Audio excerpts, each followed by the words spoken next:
Vamos a comenzar entonces hoy a trabajar con la segunda forma de filía, entonces, con este nuevo tramo filosófico que nos convoca hoy, que es el pensamiento de Spinoza. Y, digamos, genéricamente, como para darle una ubicación en el pensamiento filosófico en sentido más amplio, digamos, si la vez pasada nos ocupamos de un primer bloque de pensamiento antiguo, con Spinoza estamos en plena modernidad filosófica. Entonces, lo primero que quiero es ubicar al pensamiento de Spinoza en esta línea, mínimamente, porque bueno, quiero aprovechar la mayor cantidad de tiempo posible en comentar cuál es el valor, cuál es el aporte, cuál es el núcleo más provocador, más revulsivo para el pensamiento de la modernidad, más revolucionario, de más ruptura, y al mismo tiempo, como es un hombre que Spinoza vivió y pensó precisamente en pleno siglo XVII, ¿no? Lo ubicamos entre 1632 y 1677, y entonces nuevamente, como siempre, ¿no es cierto?, en cada encuentro con una nueva temática filosófica, cada vez que a mí me convocan a un lugar diferente y son muy variados, son heterogéneos, y eso para mí es de una enorme riqueza, porque no es lo mismo este espacio que el Instituto de Investigaciones Grupales, que la Facultad de Psicología de la Universidad de Rosario, o que un seminario intensivo en la carrera de filosofía misma, o en alguna especialidad. En fin, los espacios transforman mucho el punto de vista, digamos, de la enunciación, porque son contextos eminentemente diferentes, ¿no es cierto? Entonces, lo importante acá es tener en cuenta que Spinoza tiene claramente una línea de continuidad con su paradigma epocal, es decir, con el racionalismo moderno, y a la vez, simultáneamente, y de modo también muy evidente y muy claro, constituye una línea de fuga. ¿Esto qué quiere decir? Que se abre completamente hacia otro lugar, ¿no? Línea de fuga es un concepto muy interesante que aporta Deleuze para trabajar lo que es la cartografía, lo que es un mapa. En este caso, con Spinoza, vamos a tratar de dar cuenta de lo que es un pensamiento, ¿no es cierto?, que ubica al hombre, ¿no?, nos ubica a nosotros, pensando que, a diferencia de todo lo que antecedió, ¿no es cierto?, lo que antecedió y su gran contemporáneo, que solo lo antecede 30 años, nada más, que es Descartes. El pensamiento racionalista de Descartes es un pensamiento contemporáneo al de Spinoza. Y la obra fundamental de Spinoza, la Ética, de la cual yo extraje unas breves páginas, como en el material de la bibliografía que les pasé, la Ética de Spinoza lo tiene a Descartes como un interlocutor muy importante. Acá tenemos también un concepto filosófico muy interesante, que es el de la interlocución. Ya los mencioné el martes pasado, este término, este concepto, y en relación a la interlocución que un autor mantiene, ¿no es cierto?, con la tradición que lo precedió y con los contemporáneos, ¿no? Es decir, que lo vamos a encontrar a Spinoza en una clara interlocución con el platonismo como una línea muy dominante, con la moral y la religión de la época, de las cuales se va a apartar, ¿no?, de modo muy, muy notable, muy intenso, y también entonces en interlocución con lo que es el pensamiento cartesiano, ¿no? Entonces, les decía que en un punto tenemos continuidad y en el otro punto tenemos ruptura. Un ejemplo similar lo podemos pensar, por ejemplo, en Freud, ¿no? Es decir, los puntos de continuidad que Freud tiene con la ciencia de su época, la neurología, la fisiología, la psiquiatría, y la línea de fuga que constituye su hipótesis o su descubrimiento del inconsciente, ¿no? Es decir, que ahí tenemos una tensión muy interesante entre estos dos polos, la continuidad y la ruptura o la línea de fuga. Entonces, ¿qué significa una línea de fuga? No significa solo un apartamiento o una orientación o una dirección hacia otro sentido, sino que una línea de fuga lleva a lo que en la cartografía deleuziana se llama como un devenir, el concepto de devenir. Una línea de fuga lleva a un devenir que es incalculable, que es impredecible, que no se puede situar de antemano sencillamente porque no está. Es a descubrir, ¿no? Y cuando se dice que un proceso está deviniendo, no se sabe hacia dónde va a llevar. Es verdaderamente una novedad. Entonces, ¿cuál es ese punto, ¿no es cierto?, de tanta fuga respecto al paradigma del racionalismo moderno? Lo que tenemos en la modernidad, y esto lo ubico específicamente, siglo XVII, modernidad, el siglo XVII, es el siglo de una fundación fundamental que es el discurso de la ciencia. Entonces, el siglo XVII es el siglo en el que tiene lugar una ruptura también importantísima con lo que había sido el paradigma de la ciencia antigua y medieval. Ustedes me podrán decir, ¿ciencia antigua? Bueno, podríamos decir episteme, sería más preciso, ¿no es cierto? Ciencia realmente es un término mucho más moderno que antiguo. Cuando digo moderno quiero decir que tiene su anclaje, ¿no es cierto? Que tiene su nacimiento en la modernidad. Entonces, si el universo de la episteme que pensaba el cosmos, ¿no es cierto?, en el sentido de un cosmos jerárquicamente ordenado, como podían pensar los griegos, como podía pensarlo Aristóteles, el viraje fundamental que tiene lugar con el discurso de la ciencia, y esto es Galileo, Newton fundamentalmente, es el viraje entre ese cosmos ordenado al concepto de un universo infinito. Del cosmos, entonces, al universo infinito.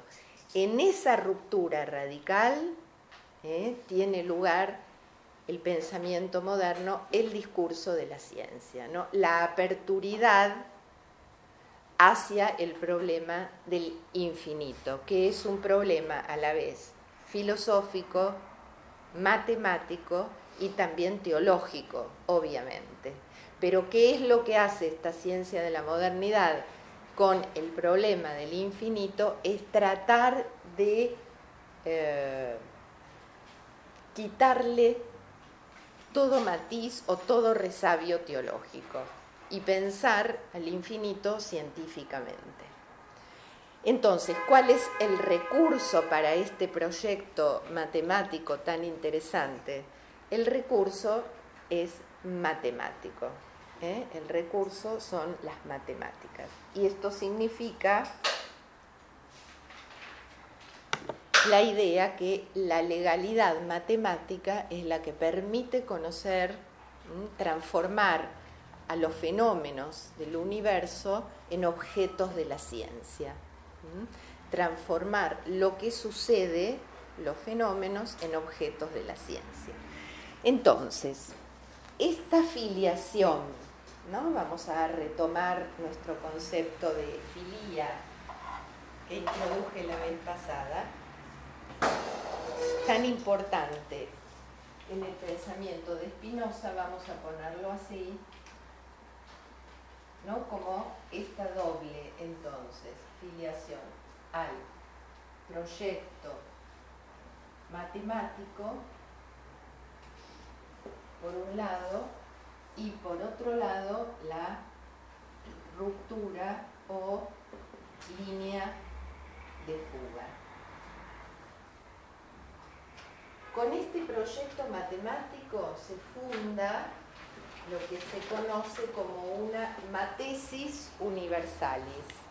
Esto quiere decir precisamente lo que recién les comentaba. Todo fenómeno del universo puede ser objeto de la ciencia, es decir, que se crea ahí una matriz, una forma de pensamiento, es una matesis que tiene raíz matemática.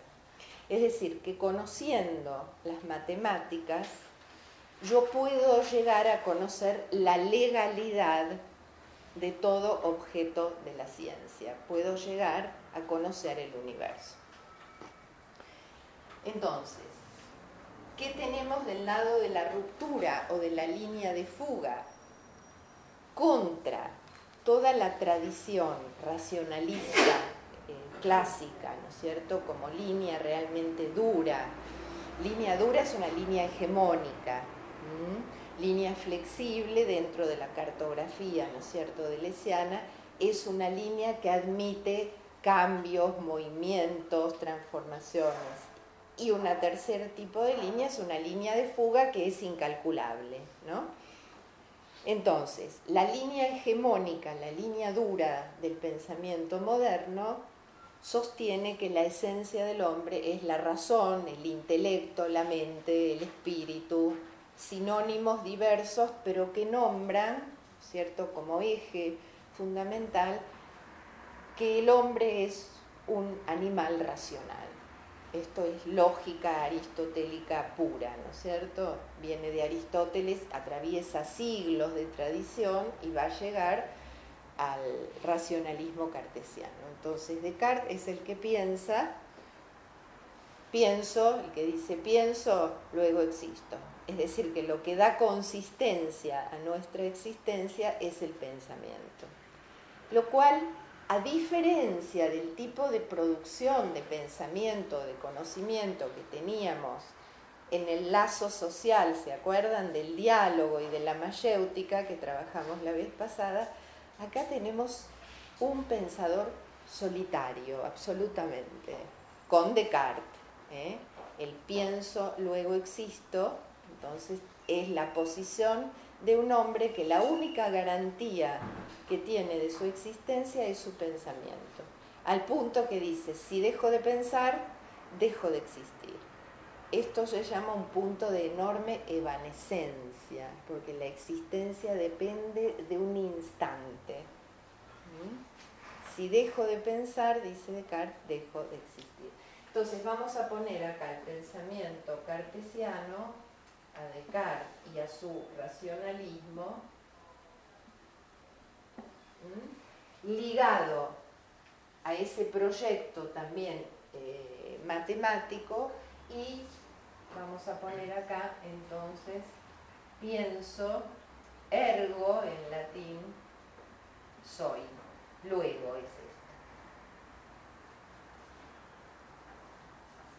¿Qué viene entonces a proponer Spinoza en ruptura con esta línea. La esencia del hombre, dice Spinoza, no es ni la razón, ni la mente, ni el espíritu, sino el deseo.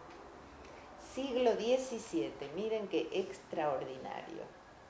Lo va a llamar con una palabra latina que es conatus, pero que implica deseo, impulso. También es energía, también es movimiento. Pero básicamente donde acá tenemos deseo, acá tenemos razón. Es decir, que acá se va a producir entonces la diferencia, el corte, vamos a marcarlo así, con la perspectiva tradicional, ¿no es cierto?, del pensamiento racionalista. ¿Qué implica entonces que la esencia del hombre, como la piensa Spinoza, sea este conatus, este deseo, este impulso? Esto tiene enormes consecuencias, enormes. Primero porque es una bomba, como dice Deleuze, arrojada al corazón del racionalismo. Y es una bomba, quiere decir algo muy concreto, porque si toda la línea filosófica anterior, desde Platón, ¿no es cierto?, que ha sido un pensamiento muy dominante,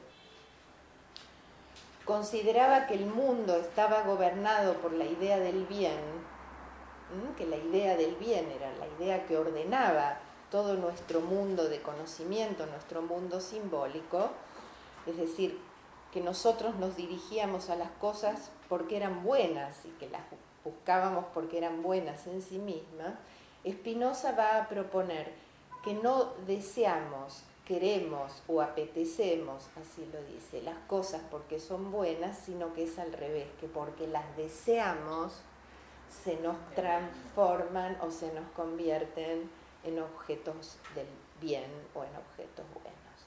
Esto que parece hoy algo que es comidilla, ¿no es cierto?, de cada día, a Spinoza le costó consecuencias realmente muy serias, muy grávidas. Spinoza era judío, pertenecía a la comunidad holandesa, y estudiaba para la carrera del rabinato, estudiaba para ser rabino Spinoza, y pertenecía a una gran comunidad, a la sinagoga de Ámsterdam, donde cursaba sus estudios. Y a los 24 años fue excomulgado de esa comunidad, tema muy interesante para pensar política institucional, por ejemplo, para pensar muchas cuestiones ligadas a el problema de la diferencia, cómo se expulsa, ¿no es cierto? Además, imagínense, no había escrito nada, tenía 24 años, lo cual no es lo mismo los 24 del siglo XVII que hoy, ¿no es cierto? Pero ¿cuánto un hombre puede haber dicho, escrito, manifestado para merecer, ¿no es cierto?, semejante injuria? Lo echan, lo separan, le aplican el jerem, que es un sacramento que hay muy pocos casos en la historia, que implica que no se puede arrepentir, que no puede volver. Entonces es separado de esa tradición y de esa institución a la cual Spinoza pertenecía. Esto tiene entonces también consecuencias muy fuertes, y por eso el pensamiento de Spinoza es tan interesante en su vertiente política, ¿no? Digo, que alguien que atraviesa una experiencia como esta, ¿no es cierto?, siendo tan joven, esto tiene marcas realmente muy fuertes que se pueden leer fundamentalmente en el Tratado Teológico Político, por supuesto, en la ética y fundamentalmente en el Tratado Político, que es un libro muy breve, porque Spinoza murió muy joven, tenía 45 años, y quedó inconcluso, ¿no? Entonces, yo voy a tomar algunos elementos, ¿no es cierto?, de esta línea, porque son muy importantes a la hora de pensar cómo Spinoza aporta al pensamiento una dimensión totalmente inédita y novedosa, ¿no es cierto?, para ese momento, y que es un pensamiento profundamente relacional. Este es un término que me importa mucho para los temas, ¿no es cierto?, que ustedes los convocan. Entonces vamos a ir anotando en esta especie de cartografía conceptual que yo les armo en el pizarrón. Entonces vamos a poner pensamiento relacional. Ahora vamos a ver enseguida qué es, a diferencia de un pensamiento sustancialista. Y del lado del pensamiento sustancialista vamos a poner la categoría del ser. Y del lado de lo relacional vamos a poner entonces el devenir.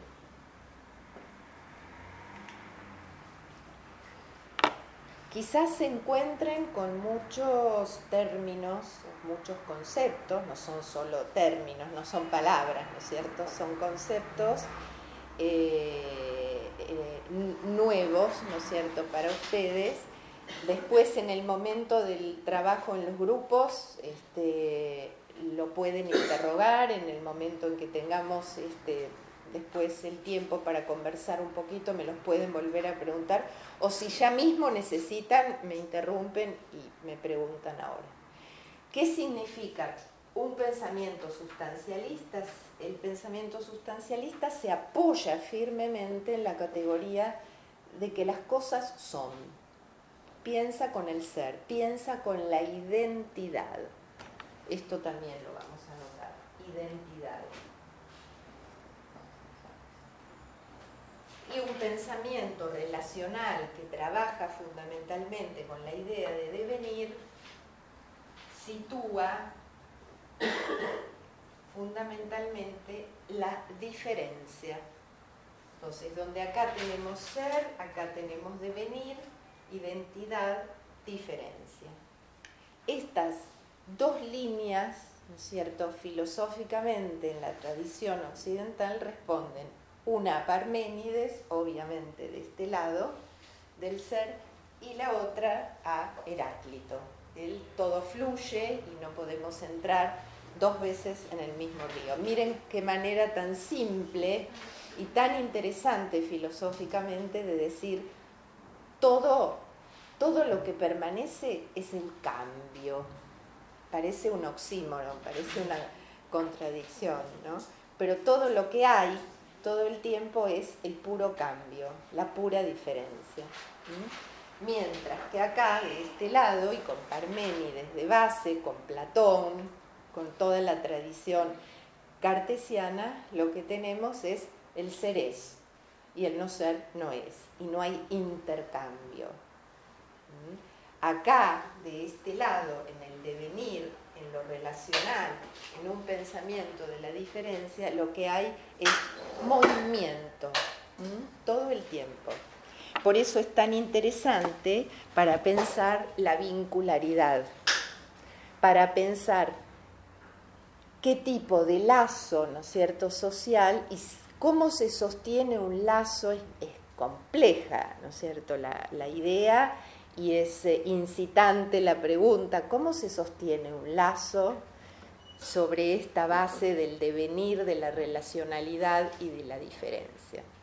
Entonces, lo que tenemos que pensar es que Spinoza aquí está aportando la idea de un lazo social muy particular, no pensado desde el fundamento y desde la consistencia, sino precisamente desde la construcción, entonces, de algo fundamental que Spinoza va a pensar a consecuencia de un pensamiento relacional, Spinoza va a decir, los hombres somos puras relaciones, composiciones, combinaciones, encuentros o desencuentros, descomposiciones,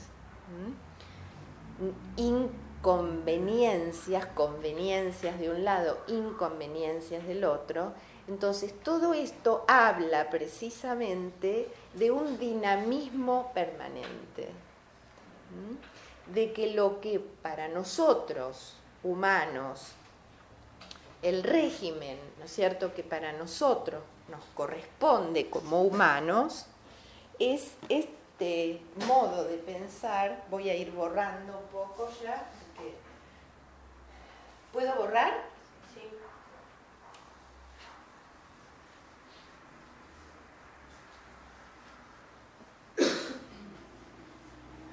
Entonces vamos a hacer ahora otras dos líneas, continuando con este mapa, ¿no es cierto?, esta cartografía conceptual. De alguna manera vamos a marcar ahora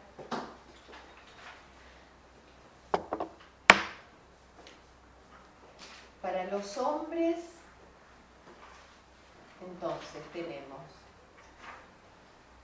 relaciones, encuentros, composiciones, es una hermosísima palabra, muy interesante. Me compongo o me descompongo con el otro, con las relaciones con los otros. Entonces ahora vamos a ir llegando, ¿no es cierto?, de a poquito a pensar el eje del pensamiento de Spinoza, que es su extraordinaria teoría de los afectos y de las afecciones, ¿sí? Entonces, relaciones, encuentros, composiciones, combinaciones. Y por lo tanto, y por todo esto, tenemos la contingencia como modo fundante, pero recontra fundamental, la contingencia. Y para la otra nominación que tiene Spinoza, que no somos nosotros, que él va a llamar Dios, naturaleza, sustancia, acá con mayúscula, porque es uno de los nombres de Dios, realidad, infinitud, y por lo tanto, y por todo esto, aquí va a pensar lo necesario a diferencia de la contingencia. Son dos modalidades lógicas diferentes para pensar. ¿Qué es lo necesario desde el punto de vista filosófico? Es aquello sin lo cual no se puede pensar, sin lo cual nada puede ser. Es la condición necesaria de lo que es. Y ahí es donde piensa Spinoza la única sustancia, de modo necesario, infinito. La contingencia tiene como consecuencia la finitud. Esto también es muy importante. Acá tenemos la infinitud. Entonces, él va a separar realmente, acá sí tenemos una línea divisoria entre estos dos modos de funcionar. De este lado no nos corresponden ninguno de estos atributos, ni la infinitud, ni la perfección, ni la necesidad. Y sí, lo que va a pensar Spinoza, ¿no es cierto?, para nuestros modos humanos y finitos, es que nos encontramos, ¿no es cierto?, de modo siempre relacional, haciendo encuentros y composiciones, relaciones, cercanías con otros cuerpos. Entonces, acá tomamos un concepto de Spinoza muy importante, que es su idea de cuerpo, en un sentido tan extenso que cuerpo para Spinoza nunca es el cuerpo extenso, es decir, que ocupa un lugar en el espacio, sino es el cuerpo intensivo, es el cuerpo como superficie de inscripción de los afectos. Es un cuerpo afectivo o intensivo. Enseguida vamos a entrar a abrir la significación de lo intensivo y de lo afectivo, a diferencia del modo como pensaba Descartes el cuerpo, que era la res extensa, la sustancia extensa que ocupa un lugar en el espacio, ¿no es cierto? Cuánto mido, cuánto peso, ¿no es cierto? ¿Qué pasa cuando me muevo de un lugar a otro? Mientras que Spinoza, como nos va a pensar de modo relacional, va a decir, no tenemos una sustancia, estamos todo el tiempo en composiciones y encuentros con otros, es decir, que somos máquinas, para tomar un término, digamos, mucho más contemporáneo, ¿no es cierto?, de Deleuze, pero pensando Spinoza, somos máquinas de composiciones con otros cuerpos, con otras ideas, con otras almas, con otras formas de pensar. Entonces, cuerpo para Spinoza implica cuerpo afectivo, cuerpo intensivo, cuerpo sonoro, cuerpo musical y por lo tanto cuerpo social, cuerpo colectivo, cuerpo político. Ahí tenemos todas estas maneras, ¿no es cierto?, tan extendidas de tomar el significado del cuerpo. Entonces, al mismo tiempo que ubica este particular acento en la esencia del hombre es el deseo, al mismo tiempo nos está diciendo que este deseo se construye de un modo también consecuente con su pensamiento relacional. Es decir, que el deseo se compone con.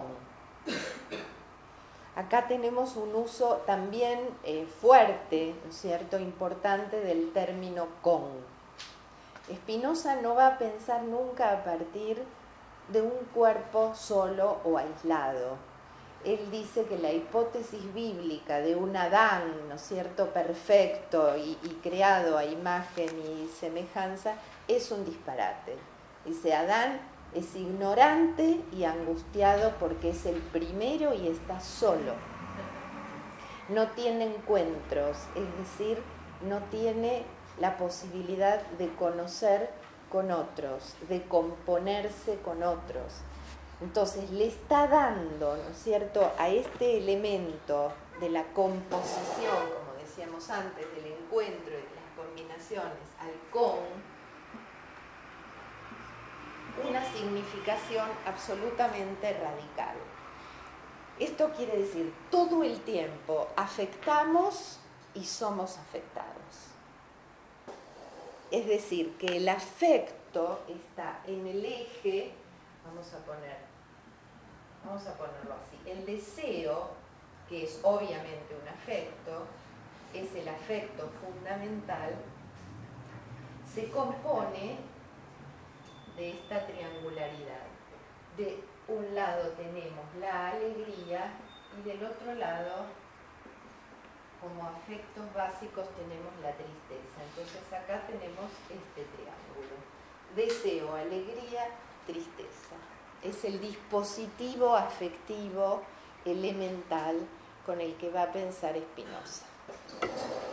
Y a partir de ahí, Spinoza va a ir deduciendo, ¿no es cierto?, todos los demás afectos, pero a partir de estos tres básicos. Entonces, ¿qué es la alegría y qué es la tristeza? Y acá entramos entonces a tomar otro concepto fundamental, que es el concepto de potencia, muy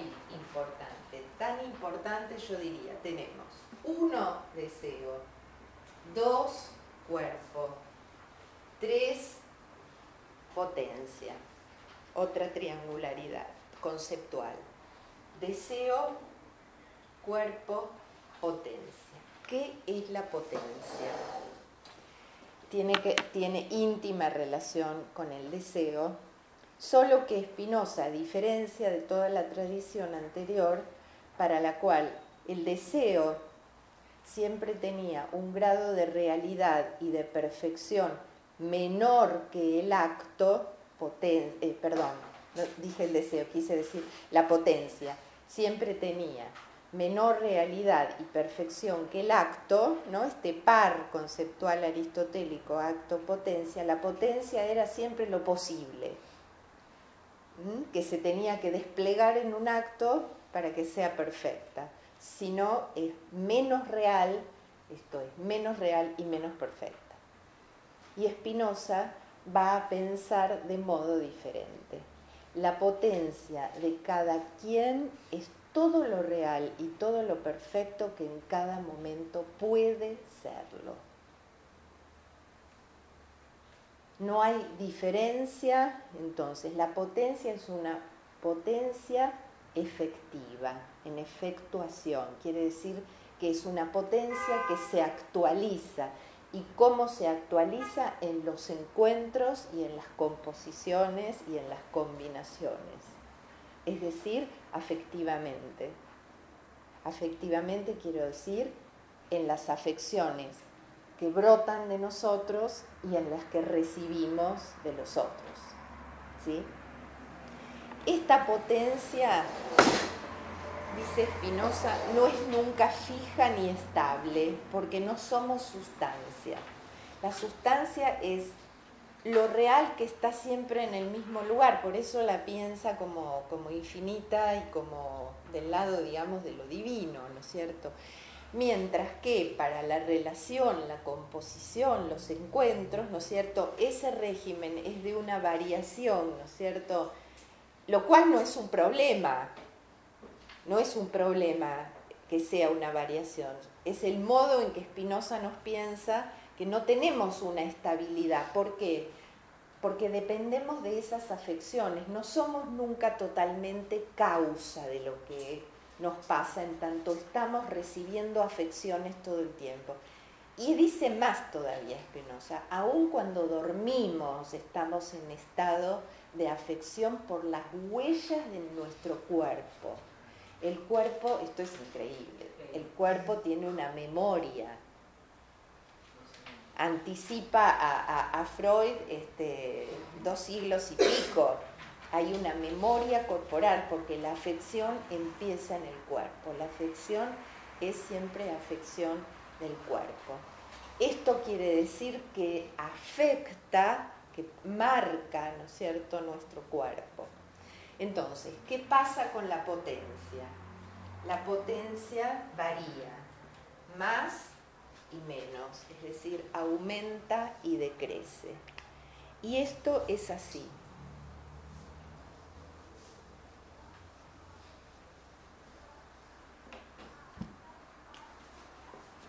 Voy a volver a escribir acá la potencia. Entonces, del lado del más vamos a tener lo que Spinoza llama la pasión de la alegría. Y del lado del menos, de lo que decrece, vamos a tener la tristeza. Miren qué interesante. La tristeza es una disminución de nuestra potencia de obrar. Y la alegría es un aumento de esta potencia. Entonces, la alegría y la tristeza son 2 registros afectivos muy importantes. No son sentimientos, son registros de las afecciones que emitimos y que recibimos todo el tiempo por este carácter relacional, ¿no es cierto?, con que Spinoza está pensando a lo humano.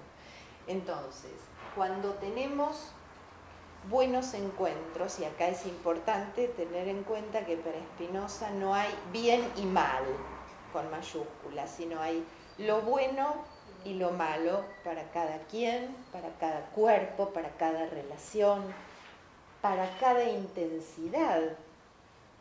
Porque como dice Deleuze, hay sonidos demasiado intensos para un oído, ¿no es cierto?, que no lo puede soportar porque hay un umbral de intensidad. Un azul para un ojo que es demasiado violento no va a ser un azul bello, y para otro puede serlo. Es muy materialista la idea, materialista de modo muy interesante, quiero decir, parte de lo sensible, de lo que me gusta o no me gusta, ¿no es cierto? Entonces, acá vamos a tener, con la alegría vamos a tener lo bueno, con la tristeza vamos a tener lo malo, entendiendo que lo malo siempre es una mala composición. El mal encuentro y el buen encuentro. Exactamente. Si ustedes hoy, y en el intercambio, ¿no es cierto?, si nosotros hoy en el encuentro, donde yo estoy tratando de transmitirles, ¿no es cierto?, un pensamiento tan interesante que además a mí me apasiona, que lo trabajo muchísimo, que tiene consecuencias importantísimas hoy, que le abrió la puerta a Nietzsche, que Deleuze pasó su vida, y Guattari también, tratando, ¿no?, de pensar el cuerpo sin órganos sobre la ética de Spinoza, es decir, Toni Negri, Virno, Leo Strauss, Espósito, todo el arco del pensamiento más interesante, filosófico, político, contemporáneo, arranca con Spinoza. Pasa por Marx después, como vamos a ver, ¿no? Tiene esa ruta. Parecería como que fue un primer pichón también, ¿no? Algo me suena. Y fue un fundador, yo lo voy a decir así, de una nueva subjetividad. Una nueva subjetividad quiere decir fundada sobre este elemento relacional fundamental que no existió antes en la tradición, porque la tradición del pensamiento occidental es una tradición muy sustancialista, las cosas son. Y acá los seres, estos cuerpos, ¿no es cierto?, afectivos que se soportan de la relación, del vínculo, de los encuentros, de las afecciones que portamos y que emitimos, están en un estado de constante fluctuación. Pero esto no es un obstáculo, no es que esto sea un problema que nos vuelva locos, ¿no? Es una manera de pensar. Spinoza es alguien que dice, y lo voy a decir con sus palabras, podemos amar y odiar al mismo objeto o a la misma cosa con la misma intensidad. O lo que una vez es un encuentro muy amoroso, en otro momento puede no serlo. Entonces, son nociones estas que yo les estoy transmitiendo muy concretas.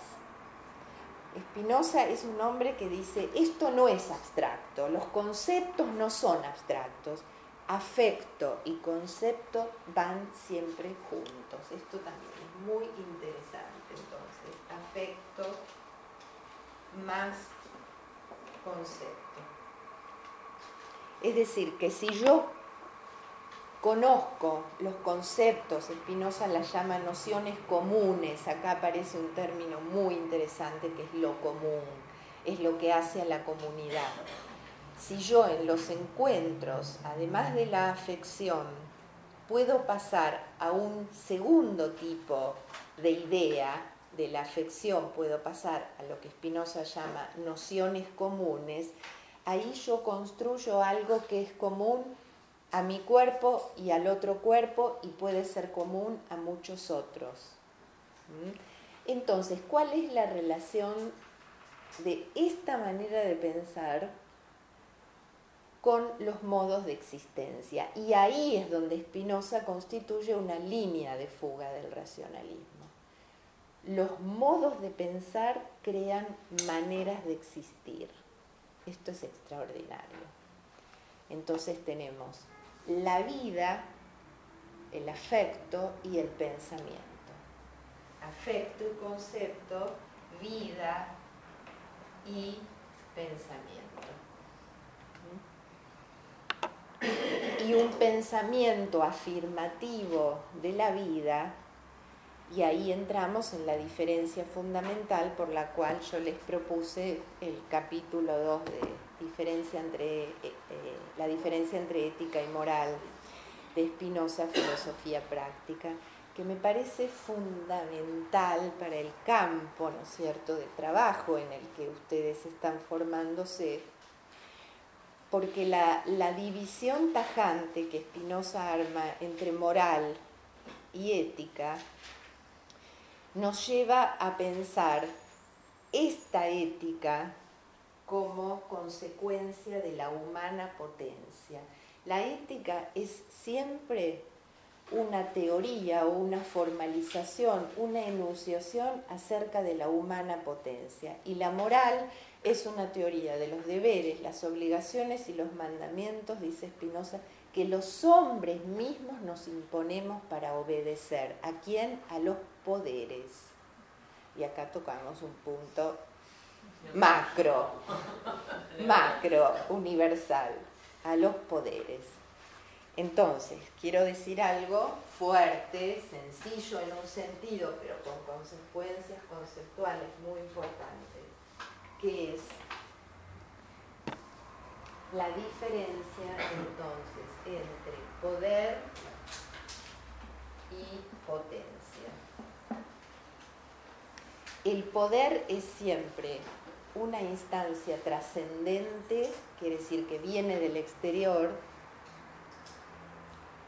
mientras que, vamos a poner, instancia trascendente, mientras que la potencia es una instancia inmanente, muy importante, nuevamente, la inmanencia quiere decir que la inventamos, la creamos nosotros, no nos viene del cielo. Entonces, la idea de Spinoza tan extraordinaria es que el poder está siempre para interferir, así para cortar nuestra potencia, el despliegue de nuestra potencia y sobre todo de nuestra potencia comunitaria. Entonces acá viene una pregunta impresionante de Spinoza. ¿Por qué el poder nos necesita tristes? Sí, impactante. Tremendas. ¿Eh? Sí, es muy impresionante. Sobre todo si pensamos que nos separan 3 siglos y medio y que este hombre pensó y produjo todo esto en el año 1650 y pico. ¿No? Por eso Deleuze escribe Spinoza y nosotros, ¿no? Y ahí arma una comunidad de pensamiento. Esto es muy interesante, una comunidad discursiva. Nosotros entramos en una comunidad discursiva con el pensamiento de Spinoza. Y entonces acá va a armar, en relación al poder, una trilogía extraordinaria, verdaderamente, que es esta. El tirano, el esclavo y el sacerdote, dice. Son los hombres de pasiones tristes, así lo llama. Hombres de pasiones tristes. Piensen siempre la tristeza, recuerden la tristeza como disminución de la potencia. La llama la Trinidad moral a esta, el tirano, el esclavo y el sacerdote. Y dice, el sacerdote es el hombre que siempre tiene compasión de la tristeza humana. Lo único que puede tener es compasión. Y ese sentimiento opera con ese sentimiento compasivo. El esclavo es el hombre de pasiones eminentemente tristes, que se compone, y acá hay una vincularidad más que interesante, entre el esclavo y el tirano. Y el tirano es el hombre que necesita, que se apoya de la tristeza de los otros para el ejercicio de su poder. Miren qué extraordinario. Entonces, prorrumpe esta pregunta impresionante en el Tratado Teológico Político, y que Deleuze la trabaja muchísimo por muchas vueltas, que es la ligadura del poder con la tristeza. Y entonces luego de la potencia con la alegría. Entonces, es una interrogación sobre el campo institucional, y esto sí tiene una relación importante con esa comunidad que a sus 24 años, ¿no es cierto?, con esa sinagoga que los comulgó. ¿Por qué las instituciones, ¿no es cierto? Miren, digo, como una pregunta interesante para poner a trabajar.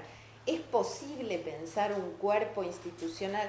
Yo después ayer estaba trabajando y pensé, en todo caso después lo hablo con Gladys, pero nada, ya que estás acá te lo digo, Gladys.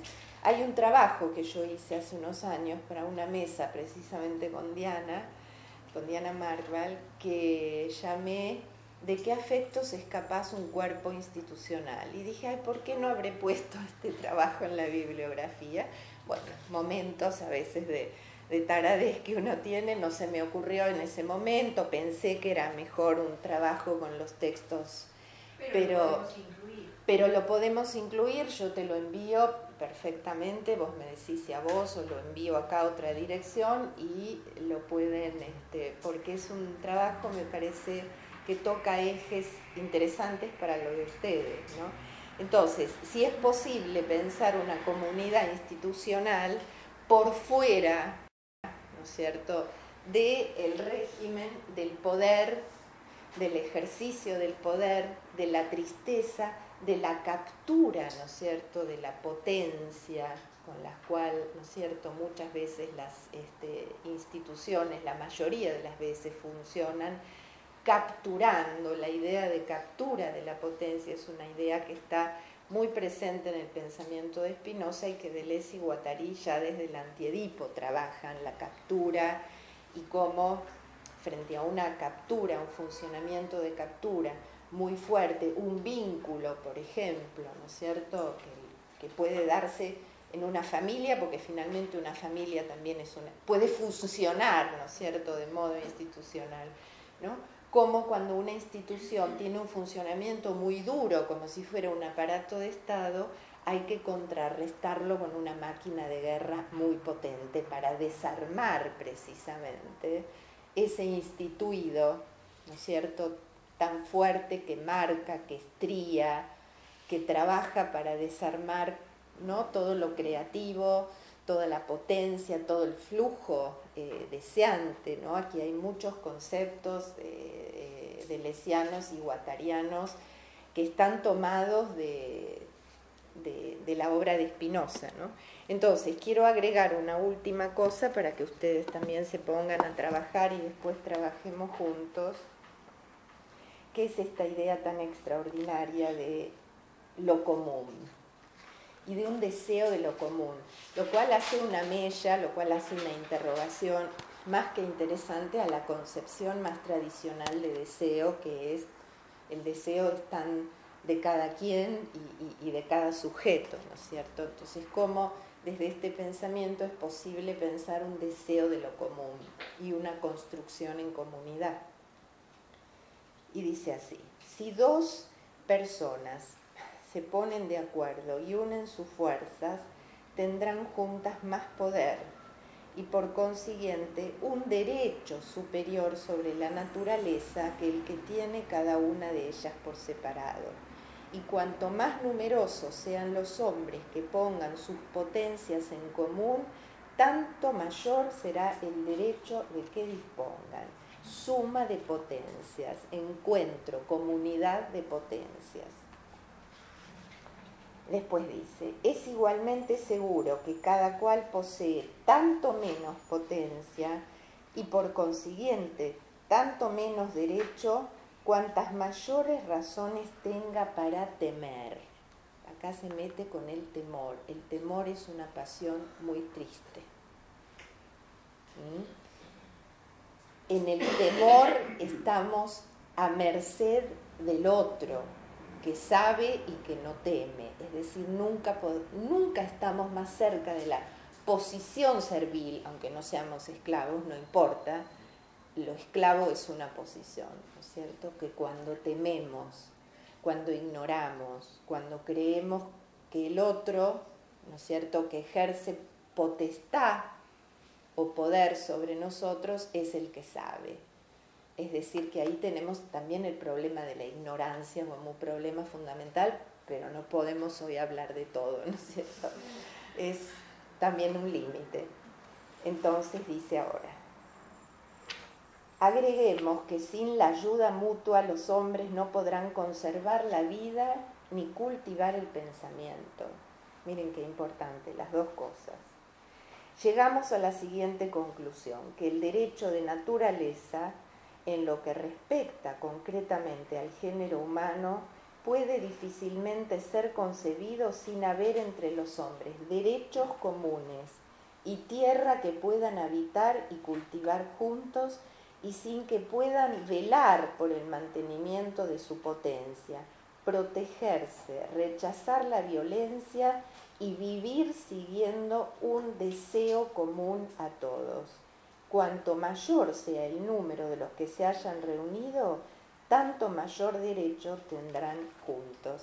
Es decir, que la libertad de lo común no restringe la singularidad. Esta es una idea extraordinaria. Al contrario, la despliega, la realiza. Es decir, que la multiplicidad no barre la singularidad. Al contrario, la potencia se expande. Esta es una idea muy fecunda. Hay una expansión de la potencia en este común que está pensando Spinoza. Bueno, y después lo último en relación también al temor, que me parece... A ver, me parece que se me perdió la marca...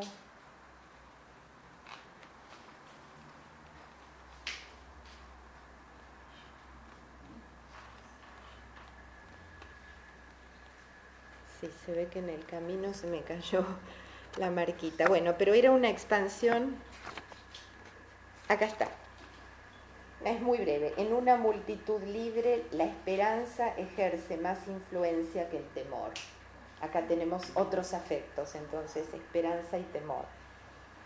En cambio, en una multitud sometida por la fuerza, el gran móvil no es la esperanza, sino el temor. De la primera se puede decir, de la esperanza, que tiene el culto de la vida, de la segunda, que busca solamente escapar de la muerte.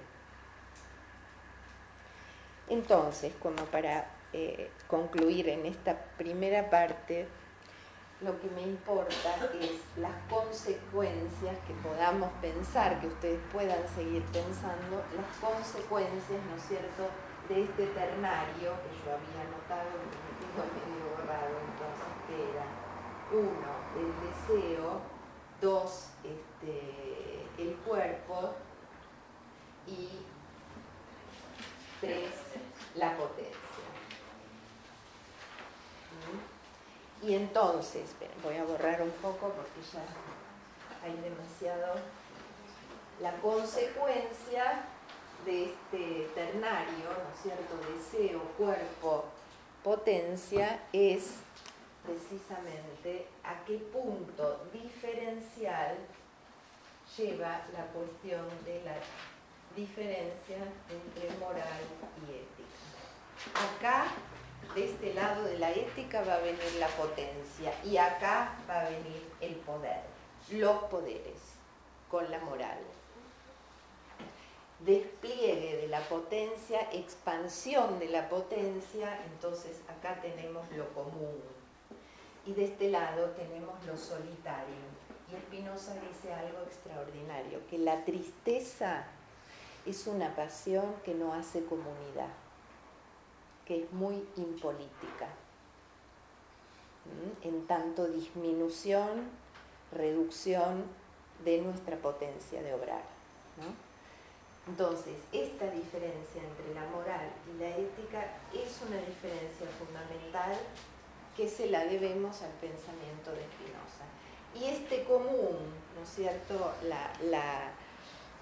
lo inédito, lo nuevo, ¿no es cierto?, que aporta esta posibilidad de pensar un deseo, ¿no es cierto?, de lo común como una expansión y una ampliación y una realización de lo que es la condición de la libertad.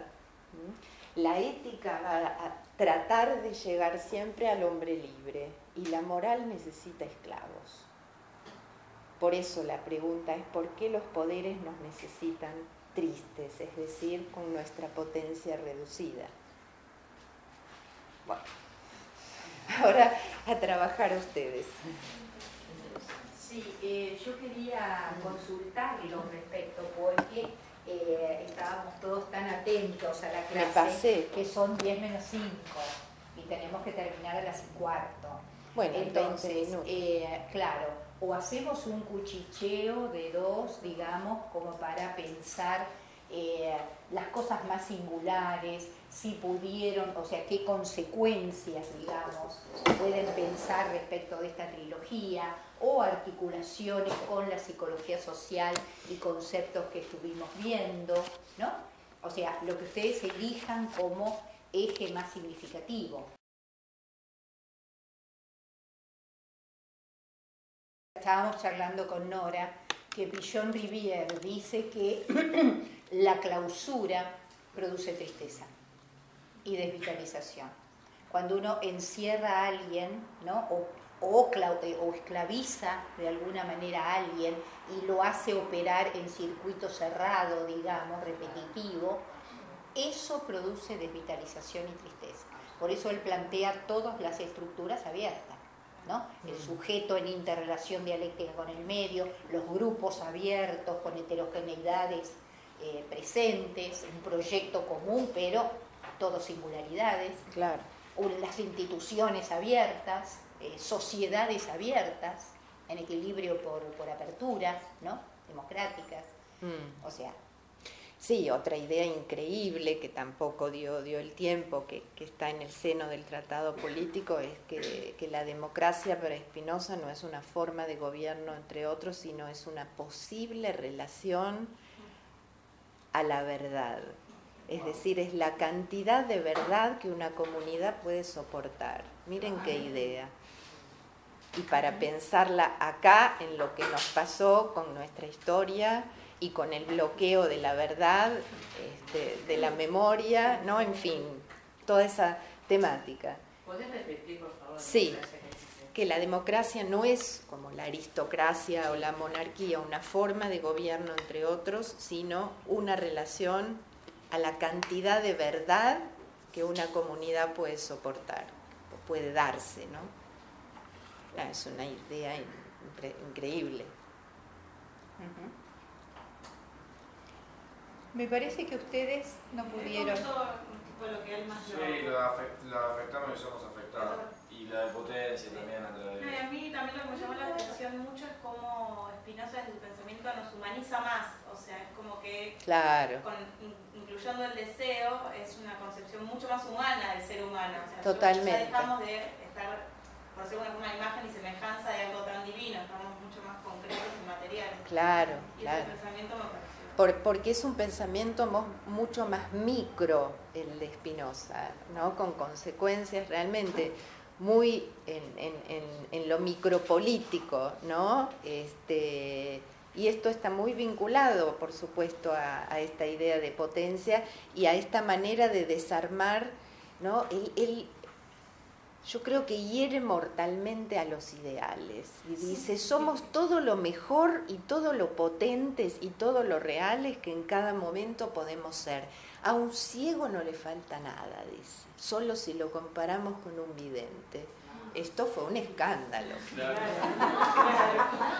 No, sería tan absurdo decir que al ciego le falta algo como decir que la piedra no tiene ojos, dice. La piedra es la piedra. Bueno, muy bien. Un aplauso para la producción conjunta.